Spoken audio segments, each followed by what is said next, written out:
Good morning, students. Now let us start the topic of human digestive system.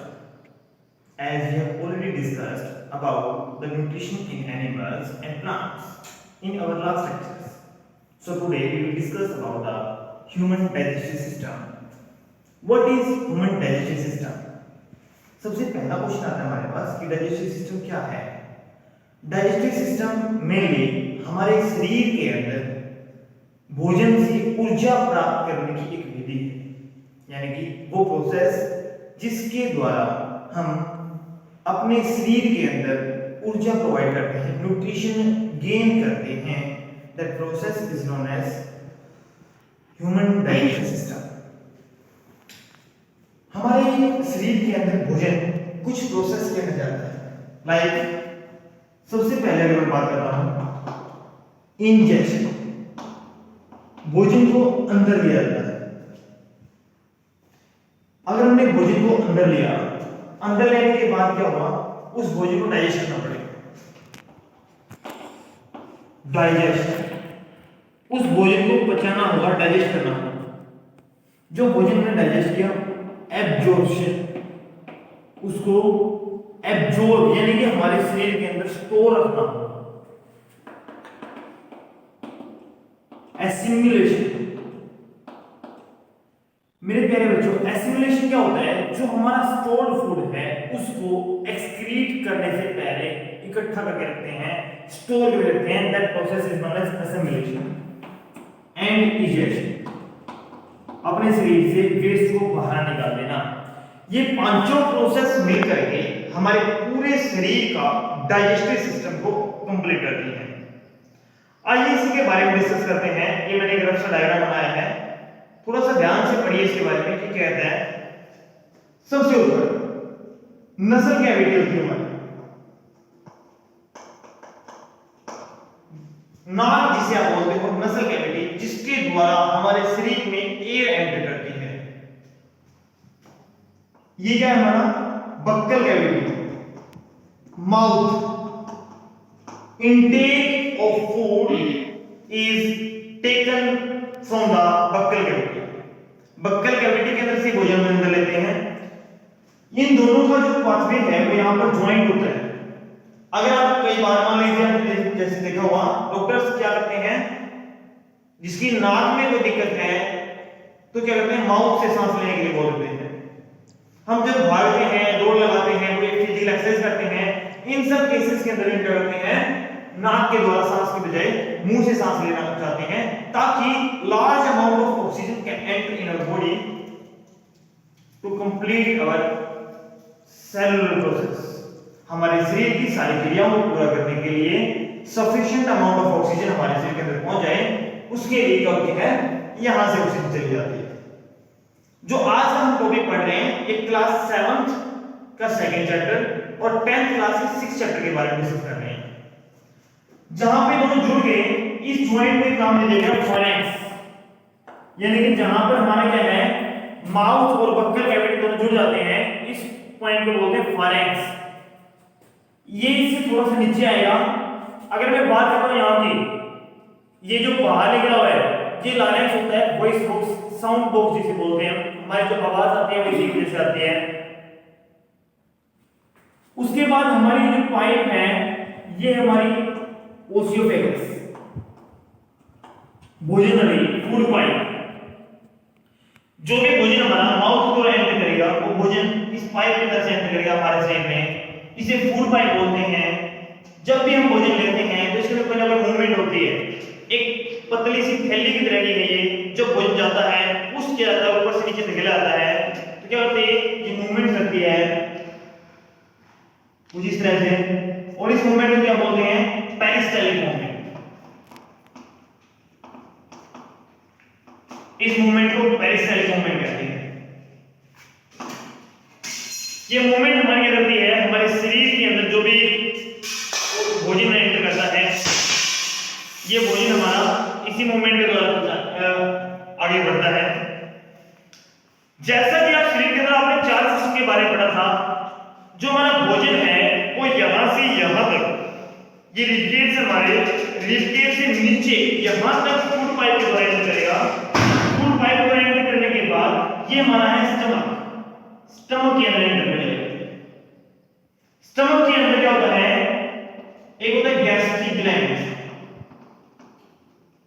Gastric gland, ये क्या करती है, gastric juice provide करती है। गैस्ट्रिक जूस क्या करती है, कुछ डाइजेस्टिव एंजाइम्स, कुछ हार्मोन्स रिलीज करती है। मेरे प्यारे बच्चों, दो चीजें होती हैं, एक एंजाइम और एक हार्मोन। हार्मोन्स वो केमिकल्स होते हैं जिसके कारण हमारे शरीर के अंदर कोई भी फूड या अदर एक्टिविटीज कंप्लीट की जाती है। Enzymes are those biocatalyst which can change the rate of reaction without involving them। Enzymes क्या होते हैं, वो बायोकैटलिस्ट होते हैं जो किसी भी रिएक्शन की रेट को बढ़ा देते हैं। तो स्टमक के अंदर गैस्ट्रिक ग्लैंड होती है जो क्या रिलीज करती है, गैस्ट्रिक जूस, जिसका क्या काम होता है, मेरे हमारे भोजन को सॉफ्ट करना, डाइजेशन में हेल्प करना। इसके अंदर एक होता है HCl, हाइड्रोक्लोरिक एसिड, 2.0 pH वाला होता है। एक तरह से कैसे नाम है, स्ट्रॉन्ग एसिड है, जिसका मेन काम क्या है, भोजन को सॉफ्ट करना, हार्मफुल माइक्रो ऑर्गेनिजम्स को मारना, और मेरे प्यारे बच्चों किसी न किसी प्रकार से हमारे भोजन को डाइजेस्ट करवाने में, नरम करने में हेल्प करना। अभी कहता है ये जो एसिड है हमारा, ये क्या करता है, पेट के अंदर, स्टमक के अंदर जो लाइनिंग है, इसको नुकसान पहुंचा सकता है। इस नुकसान से बचाने के लिए यहां पर एक लेयर होती है म्यूकस ग्लैंड। म्यूकस ग्लैंड क्या करती है, अपनी एक लेयर बना लेती है, लेयर डिपॉजिट कर लेती है। जो एसिड का अटैक है, यानी एसिड का इफेक्ट है, उस इफेक्ट से बचाने के लिए यहां पे लाइन बना लेती है म्यूकस ग्लैंड। अब क्या हुआ, जो हमारे भोजन है वो आगे जाएगा स्मॉल इंटेस्टाइन में, लेकिन स्मॉल इंटेस्टाइन जाने से पहले यहां पर पेट के अंदर हमारा जो लीवर, पैनक्रियास, ये सब भी हेल्प करते हैं। Incomplete digestion of food takes place in the stomach. कभी भी पूरा भोजन पेट से डाइजेस्ट नहीं होता, स्मॉल इंटेस्टाइन के अंदर होता है, लेकिन उसमें हेल्प कौन करता है, कुछ लीवर और पैनक्रियास। लीवर क्या होता है, एक ऐसा ऑर्गन है जो शरीर में फैट को डाइजेस्ट करवाता है। फैट हमारा जो डाइजेस्ट होता है वो लीवर के द्वारा होता है। लीवर क्या रिलीज करता है, बाइल जूस। लीवर हमारा बाइल जूस रिलीज करता है। बाइल जूस क्या काम करेगा, फैट ग्लोबल्स है, बड़े-बड़े ग्लोबल्स है, उनको तोड़कर डिवाइड करके छोटे टुकड़ों में डिवाइड कर देगा।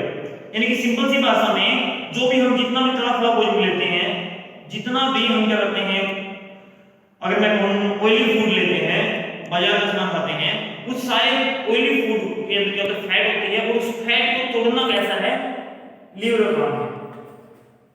अब जो लीवर बाइल सीक्रेट करता है वो हर वक्त नहीं कर पाता, तो इसके लिए जब एक्स्ट्रा बाइल सीक्रेट कर देता है, उसके लिए स्टोरेज सैक बना देगी, थैली बना देगी, इसे क्या बोलते हैं, गॉल ब्लैडर।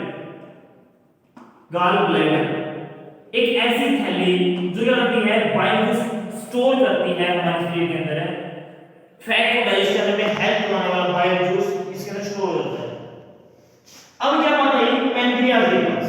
आपने सुना होगा आजकल बहुत बीमारी चली डायबिटीज की, डायबिटीज है ये, उसको भी डायबिटीज है। डायबिटीज क्या है, वास्तव में हमारे शरीर के अंदर ब्लड शुगर लेवल का बढ़ जाना, और वो किसके कारण है, पैनक्रियास एक ऐसा ऑर्गन है जो मिक्सोक्राइन ग्लैंड है। जैसे कि ये क्लास 10 वाले बच्चों के लिए बता रहा मैं, 7 वालों को 47 में आए, आपने क्लास 8 में भी पढ़ा होगा या फिर आपने 10th में भी पढ़ेंगे, दो तरह ग्लैंड्स होती हैं, एंडोक्राइन और हेटेरोक्राइन।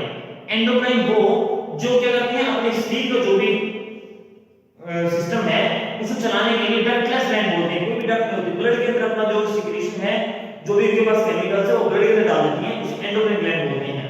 हेटेरोक्राइन क्या होती है, जो अपने जो भी केमिकल्स है उनको पहुंचाने के लिए डक्ट का यूज करती है, अपनी पाइप का यूज करती है, अपने सिस्टम का यूज करती है।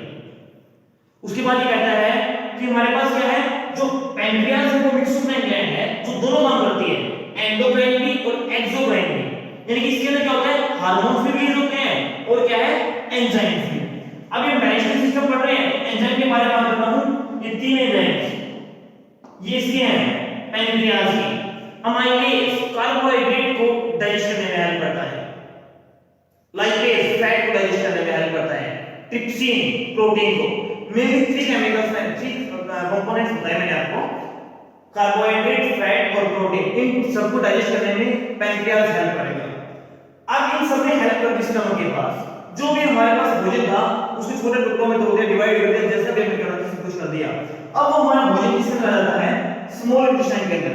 ये हमारी स्मॉल इंटेस्टाइन है, ये जो बीच में है हमारी पेट, ये हमारी लगभग इंसान के अंदर एवरेज 6 मीटर की होती है, स्मॉल इंटेस्टाइन बोलते हैं इसको।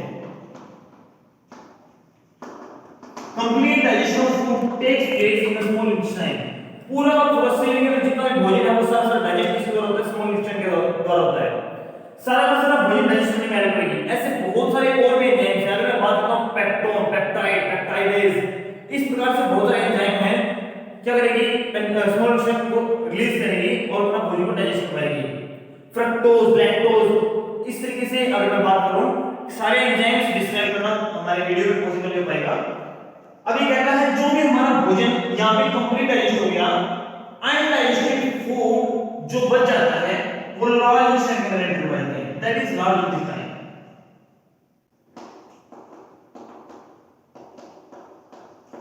जो भी हमारा बिना पचा हुआ भोजन था वो सारा कहां पे एंटर हो गया, लार्ज इंटेस्टाइन में। ये लगभग 1.5 मीटर लॉन्ग होती है, एवरेज की बात कर रहा हूं मैं, इंसानों के अंदर लगभग एवरेज 1.5 मीटर होती है। कुछ बुक्स में थोड़ा बहुत डिफरेंस मिलता है, दी हुई है। और अगर मैं बात करता हूं किसी इंसान की वजह हर्बीवोर से कार्निवोर्स की, हर्बीवोर्स में इंटेस्टाइन थोड़ी सी बड़ी होती है, कार्निवोर्स में छोटी होती है। घास फूस को, हर्बीवोर्स को यानी हर्ब्स को पचाना बहुत मुश्किल है, कान को, मीट मांस को पचाना आसान है। ठीक कहता है लार्ज इंटेस्टाइन के अंदर क्या अनडाइजेस्टेड फूड आ जाएगा, तो अनडाइजेस्टेड फूड एब्जॉर्ब हो जाएगा लार्ज इंटेस्टाइन के अंदर और सारा का सारा बाद में इकट्ठा हो जाएगा थैली के अंदर, जिसे क्या बोलते हैं, रेक्टम। रेक्टम एक ऐसी थैली है जिससे एसिमिलेशन प्रोसेस होती है, यानी कि इसके अंदर क्या हमारा जो भोजन है अनडाइजेस्टेड फूड है वो सारा एब्जॉर्ब हो गया। उसके बाद एनस, ओपनिंग द्वार है हमारा, ये इसके द्वारा हम अपने शरीर से इसको बाहर निकालते हैं। शायद आपको समझ में आया होगा।